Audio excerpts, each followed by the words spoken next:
त्रिमूर्ती चौक परिसरातील mobile shop, electric repairing centre, computer सेवा केंद्र तसेच इतर व्यावसायिक आस्थापनांचे काम वारंवार खंडित होणाऱ्या वीज पुरवठ्यामुळे ठप्प होत आहेत.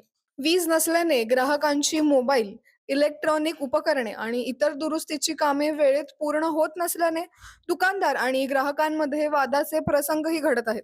त्यामुळे व्यापाऱ्यांना आर्थिक फटका बसत असून ग्राहकांचाही मनस्ताप वाढलाय. ये लाइट का प्रॉब्लम है सुबह से। और मेरा 2-3 काम पेंडिंग पड़ा हुआ है, काम निकल नहीं रहा है। और कस्टमर जो है मेरे पास आके बोल रहे हैं अगर काम हो रहा है तो ठीक है, नहीं तो मैं दूसरे शॉप पे करवा लेता हूँ। अभी कैसा इनका ऐसा प्रॉब्लम रहेगा लाइट का, तो फिर हम बिजनेस कैसे कर पाएंगे?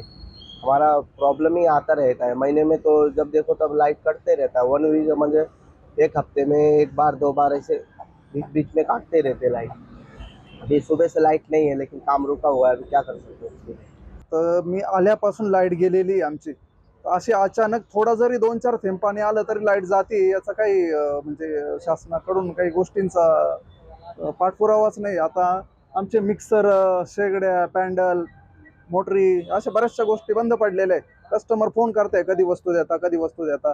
तर काही नियोजन नाही आणि लाईट बिल दबाके येऊ राहिले. जिथं ₹700 येत होते ते आता ₹1500 यायला लागले. आणि आमचं काही नाही, फक्त सकाळ संध्याकाळ थोडा थोडा लाईटचा वापर राहतो. बाकी तर फक्त टेस्टिंग पुरतच वापरतो. बाकी काही नसताना लाईट बिल भरपूर येतात आणि लाईट तर येतच नाही. विशेष म्हणजे वीज पुरवठा बंद करण्यापूर्वी महावितरणाकडून कोणतीही पूर्वसूचना दिली जात नसल्याचा आरोप व्यापाऱ्यांनी केलाय. वारंवार होणाऱ्या या वीज खंडितीवर तातडीने उपाययोजना कराव्यात आणि नियोजित वीज बंद बाबत आगाऊ माहिती द्यावी अशी मागणी व्यापारी वर्गाने केली आहे.